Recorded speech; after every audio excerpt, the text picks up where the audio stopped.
Bismillahirrahmanirrahim. Assalamualaikum warahmatullahi wabarakatuh.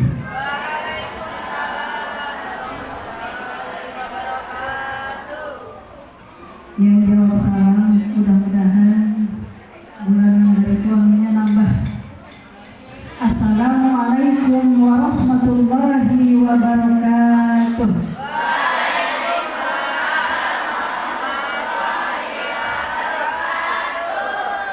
Terima kasih. Alhamdulillahirabbil alamin. Alhamdulillah wa syukurillah. Assalatu wassalamu ala Rasulillah Sayyidina Muhammad ibni Abdullah wa la nabiyya ba'dah wa la hawla wa la quwwata illa billah. Rabbi shrah li sadri wa yassir li amri wahlul 'uqdatam min lisani yafqahu qawli. Amin ya rabbal alamin. Allahumma shalli ala nuril anwar wa sirril asrar wa miftahi babil yasar Sayyidina Muhammad al-Mukhtar wa alihi athhar wa ashabihi al-akhyar adadani alillahi wa ifdalihi. Qala Allah Ta'ala fil Qur'anil Karim, a'udzu billahi minasy syaithanir rajim. Innal insana khuliqa halu'a idza massahu syarru jazu'a wa idza massahu al-khairu manu'a illal musallin alladzina hum an shalatihim. Baru sampai sekarang belum hafalannya. Mana para hafidah? Innal insana khuliqa halu'a wa idza massahu syarru jazu'a wa idza massahu al-khairu manu'a illal musallin alladzina hum an shalatihim daimun. Shadaqallahul adzim. Yang saya hormati Ayahanda pengasuh Pondok Pesantren Al-Asmaul Husna, Tuan Guru Abah Yai Haji Abdul Haris beserta Ibu Nyai. Yang saya hormati Ketua Yayasan Al-Asmaul Husna beserta keluarga. Yang saya hormati ibu-ibu yang hari ini semua hadir, mudah-mudahan selalu berbahagia. Dan tidak lupa anak-anakku tercinta, semoga selalu sehat walafiat. Kaifa halukum? Alhamdulillah. Puji syukur kepada Allah Subhanahu wa Ta'ala. Siang hari ini kita masih dipertemukan Allah, diridhoi Allah, berada di tempat yang sangat baik, di acara yang baik, bersama orang-orang yang baik insya Allah. Semuanya atas izin Allah, semuanya atas kehendak Allah, semuanya atas maunya Allah. Mudah-mudahan bertemunya kita hari ini, duduknya, bertatap mukanya, menjadi acara yang dimuliakan, diberkahi Allah Subhanahu wa Ta'ala. Amin ya rabbal. Selalu sholawat dan salam semoga selalu tercurah kepada baginda Rasulullah Sallallahu Alaihi Wasallam, pembawa rahmatan lil alamin, pecinta kedamaian, pemberi syafaat. Mudah-mudahan kita termasuk umatnya yang terbaik dan akan mendapatkan syafaatul udzma. Amin ya rabbal alamin.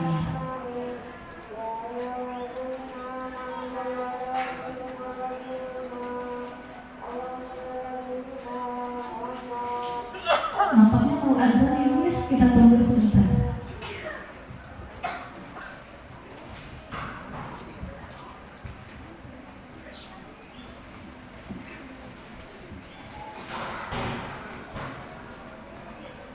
Allah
ditanyain kantong. Mudah-mudahan kantongnya selalu sehat walafiat. Allahumma sholli ala sayyidina Muhammad wa asyrili dhani bi wa arijna min bainihim salimin wa ala alihi wa sahbihi wa sallim. Allahumma sholli wa sallim wa barik alaihi. Ibu-ibu, mohon izin terutama kepada Ibu Nyai, buat para ustadzah, mohon izin saya duduk di sini tidak bermaksud menggurui. Saya niatkan silaturahmi karena setengah 2 tadi siang saya dihubungi oleh Ibu Nyai, diminta ditugaskan mengisi acara hari ini. Insya Allah, mudah-mudahan bismillahirrahmanirrahim. Niat silaturahim saya ini semoga membuat rezeki kita semakin luas, umur kita semakin dipanjangkan, dan segala doa-doa kita mudah-mudahan kabul. Amin ya rabbal alamin. Jadi sebenarnya tidak ada lain saya duduk hadir hari ini dalam rangka taat, patuh, takzim kepada Tuan Guru Abah Yai Haji Abdul Haris. Mudah-mudahan Abah Yai beserta ibu sekeluarga senantiasa sehat walafiat. Amin. Ibu-ibu, kalau tidak salah di pertemuan yang lalu kita sempat bertemu pernah membahas bagaimana menjadi perempuan-perempuan yang sehat, bagaimana menjadi perempuan yang cerdas, bagaimana menjadi perempuan yang bahagia. Survei membuktikan banyak perempuan yang pergi kabur dari rumah, yang menyakiti diri sendiri, yang meninggalkan anak, yang meninggalkan rumah dan lain-lain dengan sebab tidak bahagia. Dalam surah yang sering kita baca, bahkan anak TK pun sudah hafal. Qul huwallahu ahad, Allahus samad. Dalam surah ini ditegaskan bahwa Allah satu-satunya tempat bersandar, Allah satu-satunya tempat bergantung, Allah satu-satunya tempat mengharap, bahkan Allah satu-satunya tempat meminta. Selanjutnya Allah satu-satunya tempat berkeluh kesah. Bagaimana supaya menjadi perempuan yang bahagia, yang sehat lahir batin, menjadi perempuan yang mandiri secara mental, mandiri secara sosial, bahkan mandiri secara finansial. Kalau bagi perempuan yang bertanya hari ini, bolehkah perempuan berbisnis? Bolehkah perempuan bekerja? Jawabannya boleh. Ibu boleh lihat kisahnya Sayyidah Khadijah Al-Kubra. Beliau adalah perempuan pebisnis, hanya saja bisnisnya digunakan untuk mendukung baginda Rasulullah dalam menegakkan, meninggikan agama Allah Subhanahu wa Ta'ala. Bagaimana supaya menjadi perempuan bahagia, perempuan yang sehat, perempuan yang gak dikit-dikit nangis, yang gak dikit-dikit sakit hati, kecewa. Kalau kata orang Sunda, nyeri hati, kacidateri, gitu nih. Ada orang Sunda ibu? Satu, jangan lupa bahwa hidup ini ujian. Selama kita hidup, segala sesuatu yang terjadi, yang ada, yang kita miliki, yang kita alami, yang kita lihat, yang kita dengar, semuanya ujian. Sehat, ujian. Sakit, ujian. Ada kerjaan, ujian. Tidak punya kerjaan, ujian. Ada suami, ujian. Tidak ada suami juga ujian. Punya anak ujian, tidak ada anak juga sama. Jadi selama kita hidup ini tidak akan pernah lepas dari yang namanya ujian. Bahkan dalam salah satu hadisnya Rasulullah SAW mengatakan, Innallaha idza ahabba 'abdan ibtala. Kalau Allah mencintai hambanya, ibtala, maka Allah akan memberinya ujian. Ibu jangan dikira ujian itu bisa hanya kita saat diberi sakit baru dinamakan ujian. Lagi ada keluarga yang meninggal baru itu disebut ujian, tidak. Sehat pun ujian. Bahkan kita jangan terkecoh dengan pengertian mana nikmat, mana laknat. Itu hanya diri kita sendiri bersama Allah yang Maha mengetahui, yang tahu, tidak bisa dilihat dari orang lain. Apakah ini nikmat, apakah ini laknat? Kalau segala kesulitan, segala kesusahan, segala penderitaan, segala kegetiran hidup membuat kita lebih dekat kepada Allah, itu namanya nikmat. Menurut siapa? Menurut kacamata agama.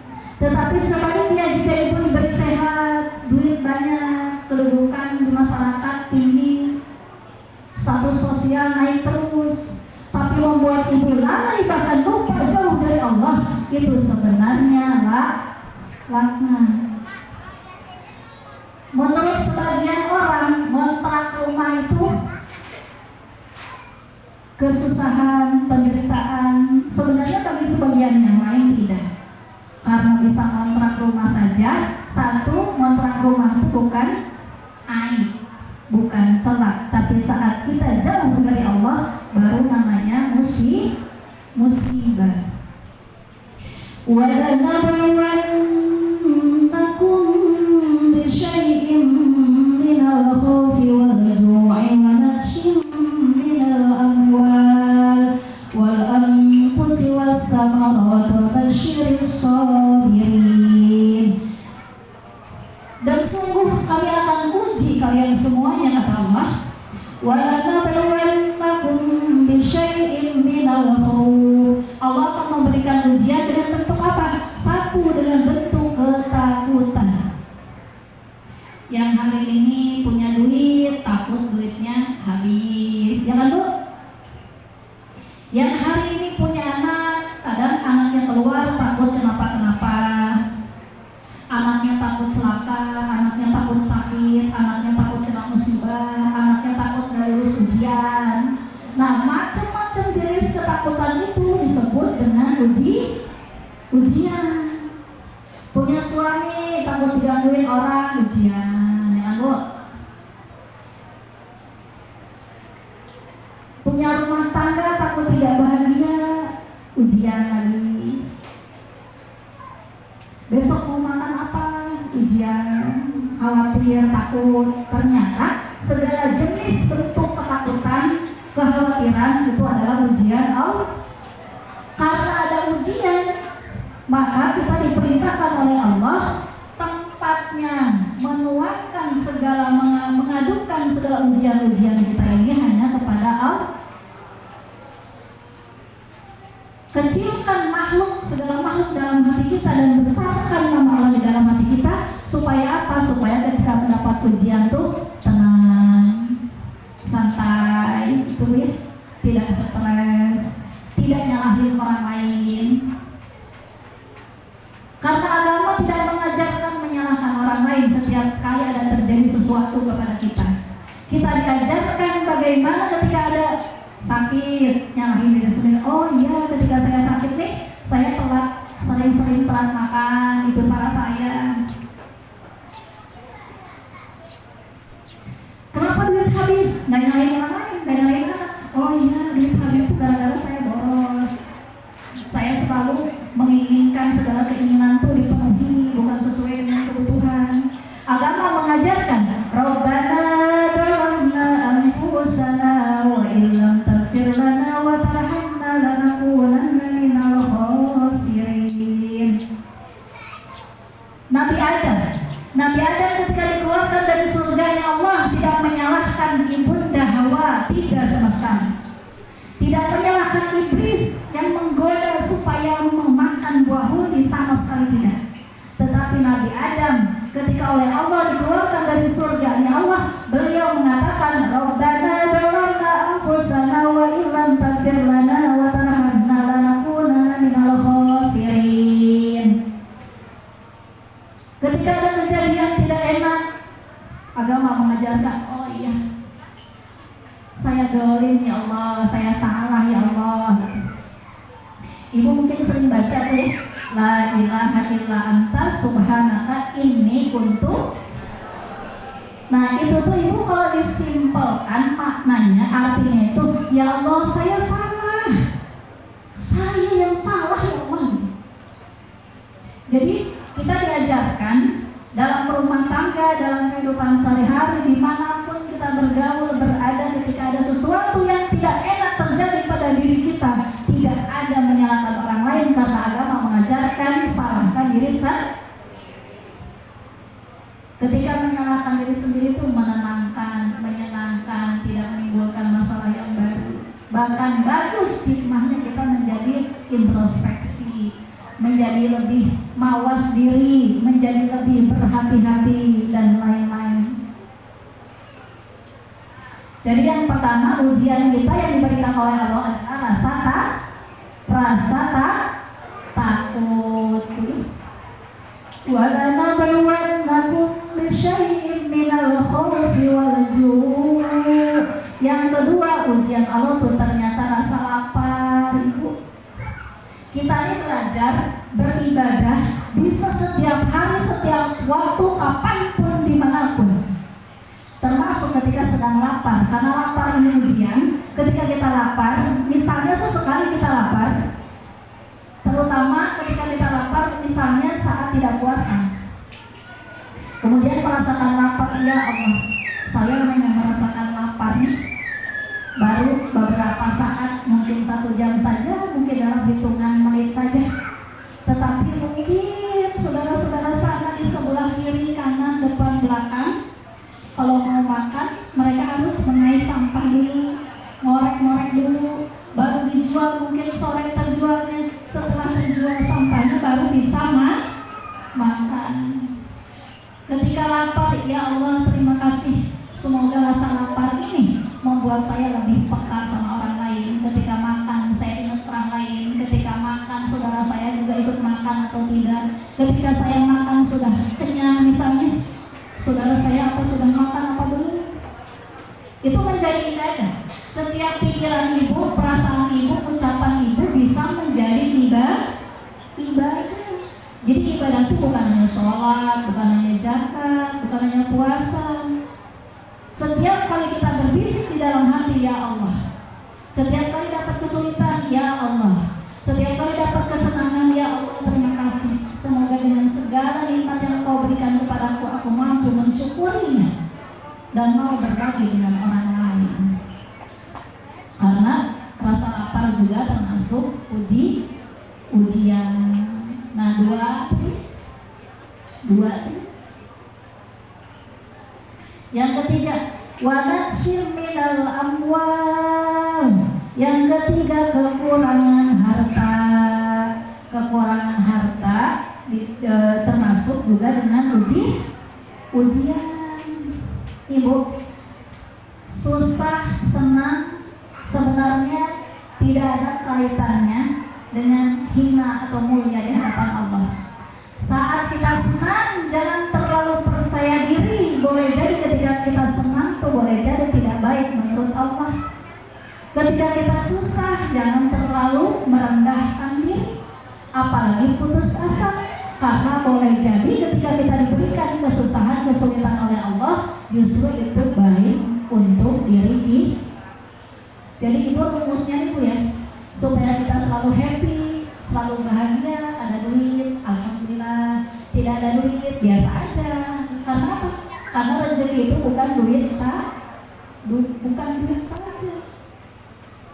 Punya suami baik, rezeki. Punya teman yang baik, rezeki. Punya tetangga yang baik, rezeki. Segala bentuk apapun yang diberikan oleh Allah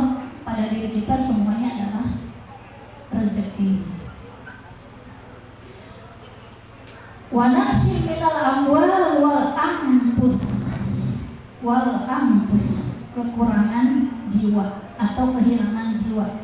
Dengan kata lain, kita diberikan ujian, meninggalnya, wafatnya di antara saudara-saudara kita, keluarga-keluarga kita yang tercinta, itu tuh namanya ujian. Tapi ingat apa yang dijanjikan oleh Allah saat diberikan ujian, kemudian kita sabar. Saya mau tanya Ibu, sabar itu apa artinya? Sabar apa ujian artinya, Bu? Ibu kan suka bilang tuh ya, Bu, yang sabar ya Bu. Sering apa tuh? Kayak enteng gitu ngomong tuh, kayak Ibu yang sabar ya Bu. Sabar, ini ujian gitu ya. Sabar itu apa sih Bu? Sabar itu adalah menahan.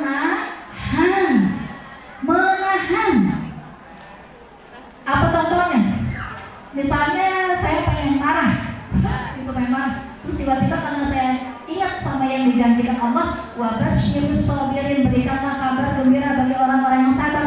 Karena ingin kabar gembira yang dijanjikan Allah, maka harus sabar. Ketika pengen marah, kemudian sabar, tahan. Suami ibu kerja nih dari pagi, harusnya idealnya pulang jam 5 sore. Tahu-tahu suami ibu pulang jam 12 malam. Pengennya biasa apa Bu? Kenapa Pak? Dari mana saja? Kenapa kamu tadi? Nah, dan lain sebagainya. Karena kita ingat yang dijanjikan oleh Allah, wahai para ibu ahli majlis, karena kita ingat yang dijanjikan Allah, wa basyirus sabirin, berikanlah kabar gembira bagi orang-orang yang sabar. Maka mau ngomel udah mau ngomong itu pasti tapi itu sabar. Setiap kita ibu, termasuk saya pribadi, kita semua ini manusia biasa, punya akal dan punya hawa nafsu. Sesekali baik, sesekali jahat gitu ya. Sesekali dermawan, berehan, ramah, sesekali jutek. Kemudian karena kita ada akal dan ada hawa, kalau ada pertanyaan, bolehkah kita menghilangkan hawa nafsu? Tidak ada, tidak bisa. Karena kita ini manusia, ada akalnya, ada hawa. Lalu yang bisa apa? Yang bisa adalah mengendalikan hawa nafsu, di antaranya disebut dengan sabar. Mau ngomel? Sabar. Gas habis, mau minta duit? Sabar. Minta duit, tapi sabar. Ada yang lagi hutang ke rumah? Sabar. Saya yakin ibu-ibu semua ada hutang deh. Kecuali hutang puasa kayaknya. Gitu Bu ya. Jadi ingat sama janji Allah akan memberikan kabar gembira bagi orang-orang yang sabar. Setiap kita karena punya hawa nafsu, ini mulut ibu bisa caci maki, bisa mencela, bisa menghina, bisa merendahkan siapapun tanpa belajar sekolah, semua bisa. Yang membedakan adalah yang bisa nahan dan yang tidak bisa nahan. Kita mau pilih mana nih? Mau pilih tidak sabar atau mau milih sabar?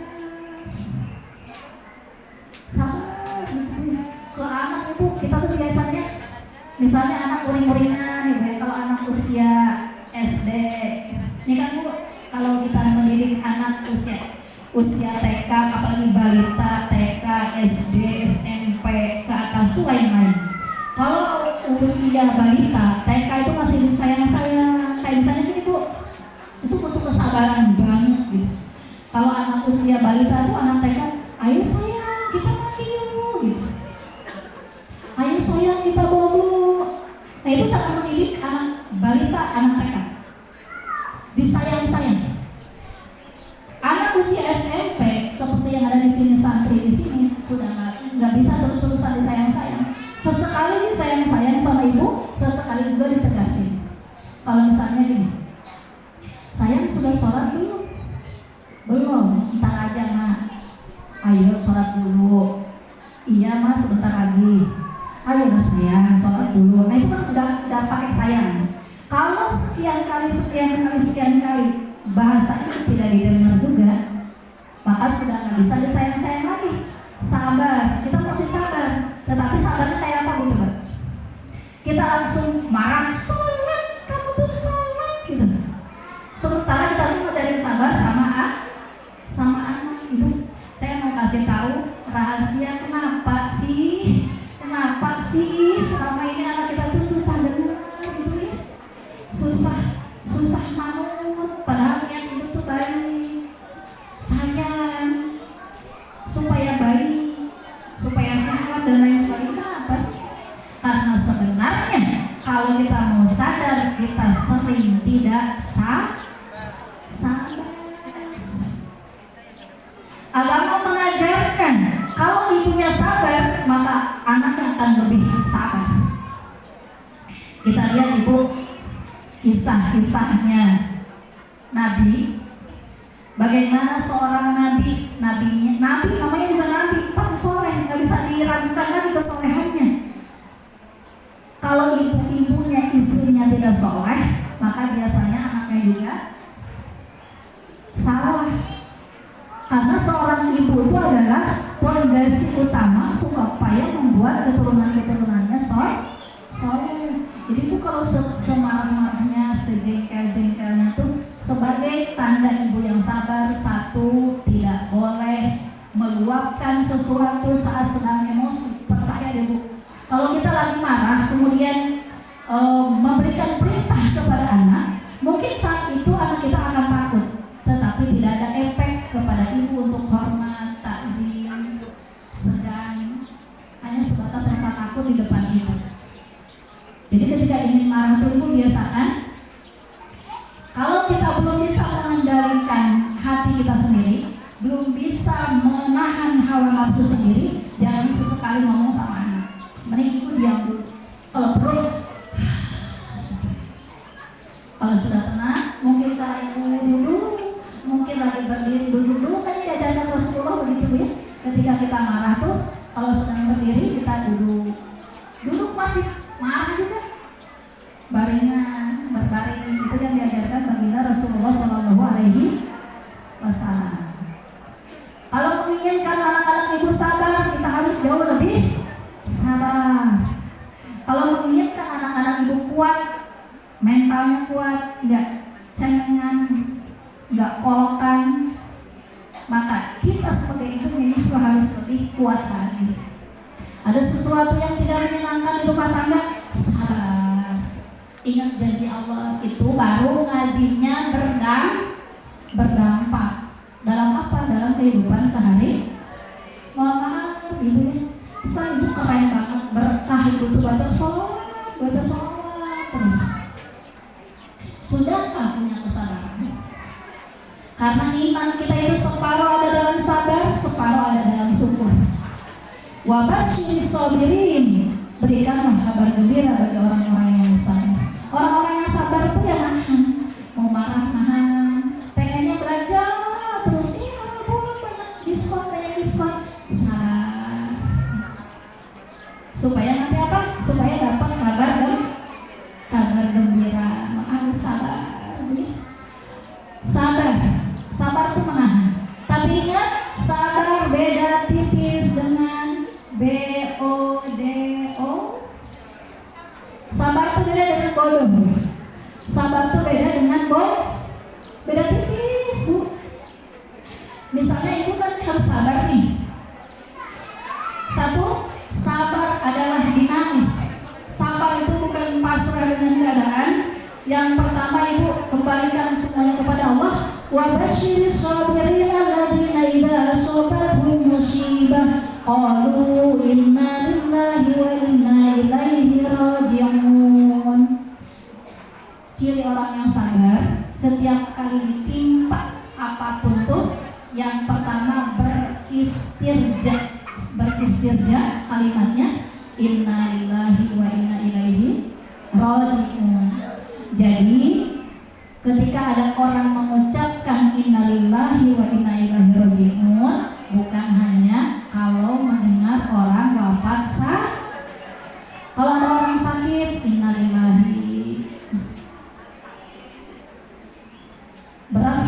mentok. Innalillahi.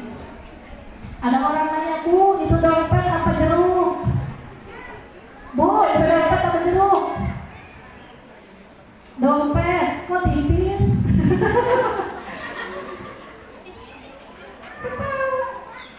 Sabar, innalillahi. Gitu ya. Percaya deh, kalau kita menjadi perempuan yang sabar tuh betul akan berbahagia sendiri tanpa mengharap bahagia dari orang lain. Ibu mau dibahagiakan suami hari ini, ibu masih mengharap bahagia dari suami, udah ketinggalan Bu. Karena bahagia itu bukan dari suami, dari siapa?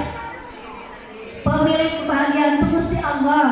Maka ciptakan bahagia diri sendiri, jangan mengharap bahagia apalagi dari tetangga, dari teman. Wih, nggak ada. Semakin kita berharap kepada manusia, semakin ibu berharap kepada suami, semakin ibu berharap kepada tetangga, maka siap-siaplah untuk banyak kecewa. Habib Umar dalam salah satu ceramahnya, ibu sesekali lihat ceramahnya bahasa Arab Habib Umar tuh. Kalau kita bergantung kepada harta akan binasa. Kalau kita bergantung kepada manusia akan celaka. Kalau kita bergantung kepada akal akan sesat. Tapi kalau kita bergantung kepada Allah, bersandar kepada Allah, tidak akan pernah hina, tidak akan pernah binasa, dan Allah juga tidak akan pernah memberikan kesesatan. Jadi sandarkan semua kepada Allah. Ya, cinta sama suami boleh Bu ya, harus mencintainya, tapi cinta karena Allah, jangan kayak cintanya supir angkot. Supir angkot tuh cintanya tergantung dengan setoran. Kalau setorannya banyak, cinta. Kalau tidak ada setoran, kalau ada duit, pelayanannya apik. Kalau tidak ada duit, elek. Benar kamu? Benar kamu? Saya lagi bagian bahasa Jawa. Nah betul ya. Jadi semua itu harus karena Allah. Karena semuanya itu adalah ujian. Jadi harus apa jadi ibu? Jadi seorang ibu yang sehat, yang bahagia, yang pertama harus sabar. Saat apa itu sabar? Berapa jenis sabar? Satu, sabar dalam musibah.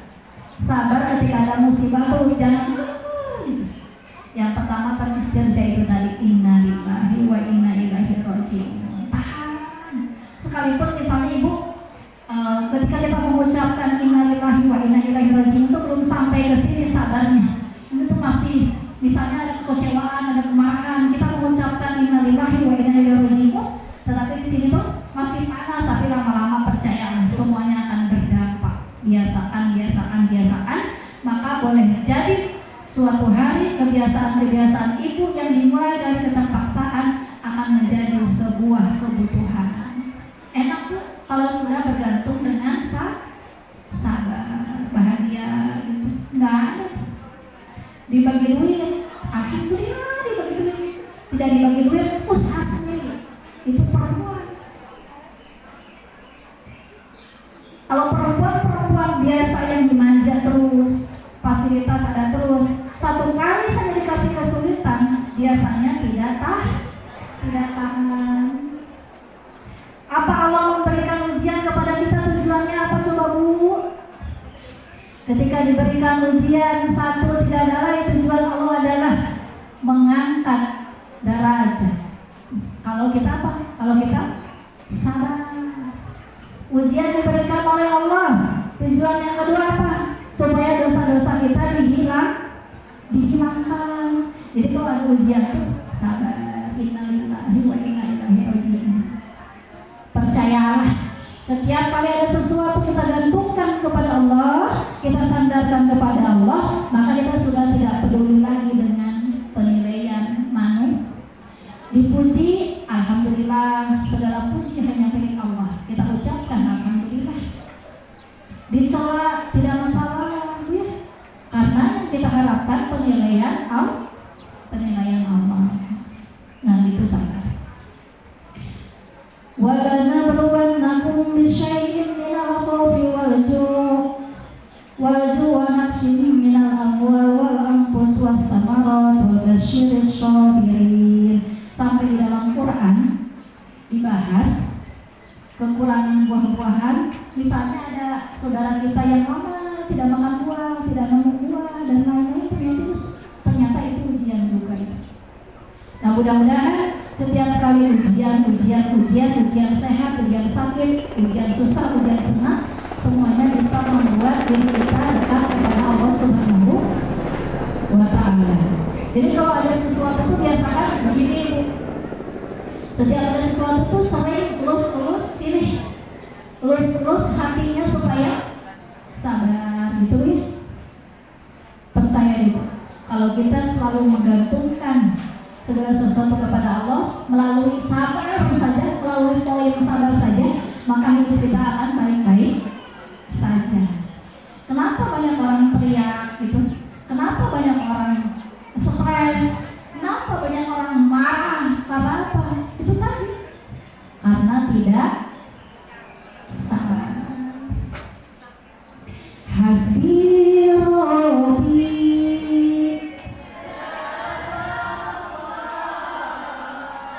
ma fi qalbi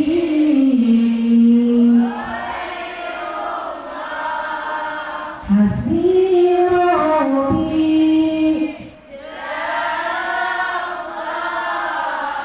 ma fi qalbi.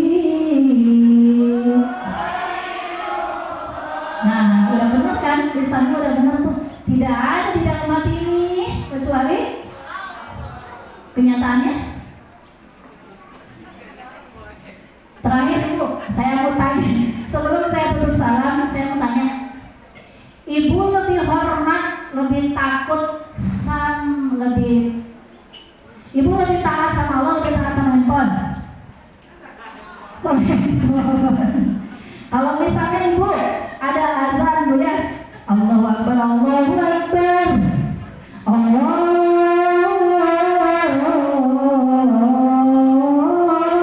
Akbar, aja nanggung. Dengan kata lain Ibu tuh sudah iya kan na'budu wa handphone nasta'in. Benar nggak Bu? Tadi kan kayak benar tuh, hasbi Rabbi, cukup Allah saja, cukup Tuhanku saja. Kalau ngomong tuh gampang Bu, saya juga ini cuma ngomong aja. Kalau ngomong tuh gampang. Maafi qalbi goirullah, tidak ada apapun dalam hatiku kecuali Allah. Giliran Allah Akbar, bentar. Ini drakor sebentar lagi selesai. Atau Ibu lagi nonton TV, ntar sholatnya nunggu iklan dulu. Dengan kata lain, iya karena bodoh, wa TV nasta'in. Betul begitu. Kalau ketika mendengar handphone, Ibu lagi di halaman belakang, handphonenya di kamar, tring, bunyi. Ibu diam saja apa lari? Lari. Pantas saja Ibu tuh. Berarti taat kita kepada Allah tuh masih belum ada apa-apanya. Maka wajar saja kalau misalnya ada sesuatu tuh larinya marah, ngomel, ngedumel. Sekalipun kata orang-orang Bu, perempuan nih sependiam-pendiamnya perempuan, kalau ketemu dengan orang yang cocok pasti ngobrol berdua, sekali ceritain. Ada berempat saja rasanya seperti 10. Tapi kalau kita taat kepada Allah tidak begitu. Karena kita satu takut kepada Allah, yang kedua malu kepada Allah. Jadi mulai sekarang majelis itu harus berdampak dalam diri hidup kita nih. Minimal sama sabar. Sekian tahun Ibu bermajelis, apakah sudah punya sabar? Tidak apa-apa Bu, misalnya hari ini sabar, ini hari Jumat sabar, karena udah disiram sama tausiah. Kemudian besok Sabtu, lagi tuh ngomel lagi. Kurban lusa Tuhan sama Bu. Kemudian hari Minggu sabar lagi. Allah lebih mencintai ahli maksiat. Maksiat itu banyak Bu, ayat yang berapa maksiat? Allah lebih mencintai ahli maksiat yang terus-terusan bertobat. Meskipun tobat kita tertatih-tatih, hari ini sabar, besok pemarah, hari ini memuji orang, membahagiakan orang, besok menghubungi orang, misalnya. Daripada orang ahli ibadah, orang soleh yang tidak pernah merasa salah, nggak apa-apa Bu. Hari ini biasanya kan ibaratnya kita tuh sedang dicas, ya. Makanya harus sering-sering ke majelis. Ini tuh dicas. Ini jadi pikirannya jadi baik, di sini jadi tenang. Boom, gitu. Kalau sudah dapat siraman. Pulang aja. Besok umat lagi. Nanti kan hari Minggu ngaji lagi. Itu jangan khawatir. Sampai Allah mengatakan di dalam hadis qudsi, kalau andai saja dosa-dosamu tembus sampai batas langit, kata Allah. Andai saja dosa-dosamu hambaku tembus sampai batas langit, kata Allah, maka ampunanku jauh lebih luas daripada langit. Jadi tobat lagi, sama kayak kita pakai baju. Hari ini kita pakai baju kotor ya kan, cuci lagi, besok pakai lagi, dan begitulah kita. Insya Allah, mudah-mudahan makin lama ibadah kita ini akan berdampak dalam kehidupan kita sehari-hari. Kemudian yang terakhir satu aja nih, selain sabar. Bagaimana supaya sabar? Sabar tuh tahu orangnya, sabar tuh menahan. Bagaimana supaya sabar? Supaya diberikan kabar gembira oleh Allah. Yang pertama, sabar diperoleh melalui ibadah. Di antaranya ibadah yang paling vital adalah ibadah sholat. Ibadah sholat itu mulailah dari wudu yang benar sehingga sholatnya benar. Setiap kali ibadah, terutama sholat ini jangan lupa Bu. Kalau ada orang bertanya kenapa saya sholat kok rezeki saya seret terus, duit nggak ada terus. Halo, sholat ini bukan untuk mendapatkan lagi sholat tren dapat duit, bukan. Yang Allah janjikan adalah inna sholata tanha 'anil fahsya'i wal munkar. Itu tujuan sholat Bu. Kenapa kita harus sholat? Inna sholata tanha 'anil fahsya'i wal munkar. Di antaranya kalau sholat kita baik tuh makin sabar, karena sholatnya berdampak. Lain kalau sholat tidak benar, sholatnya dalam hitungan 2 menit selesai, 3 menit selesai. Setelah sholat assalamualaikum baru pergi, kadang Al-Fatihah sambil ngelipat mau kena, maka wajar saja kalau sholatnya tidak ada dampak apa-apa. Pemarahnya tetap, gibah orangnya tetap, ngomel sama suami tetap. Karena apa? Karena sholatnya tidak berpengaruh. Makin baik sholat seseorang, maka pribadinya akan makin baik. Kalau ada orang ahli masjid, sholat dari mulai duhur sampai subuh jamaah, kenapa pelitnya tetap, pemarahnya tetap, bakhilnya, pelitnya, kikirnya, bahasanya pedas? Karena apa tuh? Karena sholatnya belum benar dan sholatnya ada yang harus dibenahi. Minimal tuh Al-Fatihah aja dibenahi, maka insya Allah sholat kita akan berdampak. Dengan kata lain, ayo kita sama-sama introspeksi. Selama ini saya bermajelis, berhabsi, baca yasin, baca manakib dimanapun. Ketika kembali ke rumah, ibu sudah sabar, sudah syukur, sudah menerima kekurangan pasangan, sudah mensyukuri anak yang ibu titip, yang dititipkan kepada kita. Kalau misalnya itu semua sudah ibu dapatkan, maka insya Allah artinya hidup kita baik-baik saja. Kalau sebaliknya, ibu pengajian bertahun-tahun, berhasil yasinan seragam sampai sudah tidak terhitung saking banyaknya, tapi permusuhan masih dijalani, utangnya juga yang banyak, berarti ngajinya belum berdampak. Nah insya Allah mudah-mudahan bismillahirrahmanirrahim. Sebenarnya Ibu sekalipun paham tidak paham, yang penting mau duduk ngantuk-ngantuk ke majelis ilmu itu dapat keberkahan. Nggak apa-apa Bu, sambil ngantuk, kadang sambil malas juga dipaksain gitu Bu.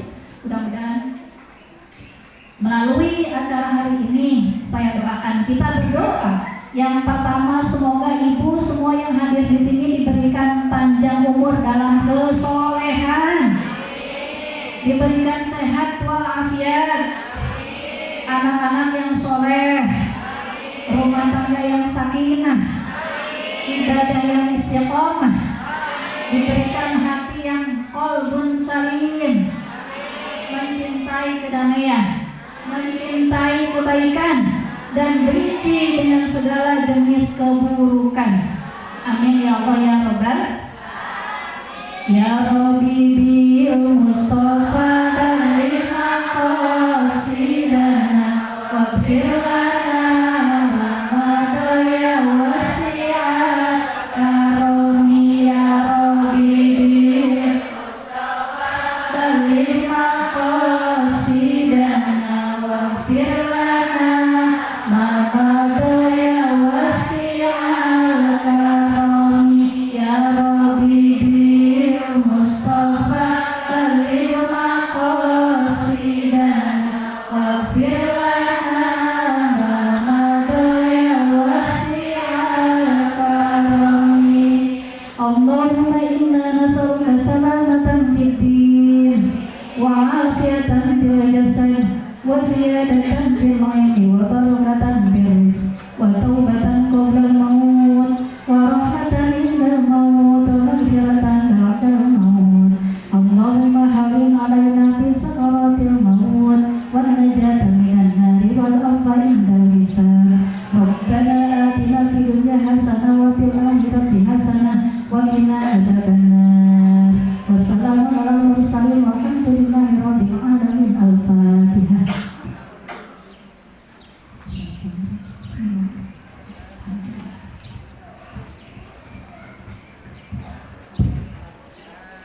Terima kasih ibu-ibu, mohon maaf lahir dan batin, mohon ampun kalau ada kata yang tidak berkenan, kalau ada kesalahan-kesalahan, jika ada salah itu murni dari saya pribadi. Sebagai ungkapan ingin mengundang bahwa besok hari Sabtu ada pengajian, mohon izin, ada pengajian rutin di Masjid Agung Al-Falah. Bagi ibu yang punya waktu, dipersilakan untuk sama-sama hadir mulai pada duhur sampai menjelang asar. Terima kasih, sampai ketemu.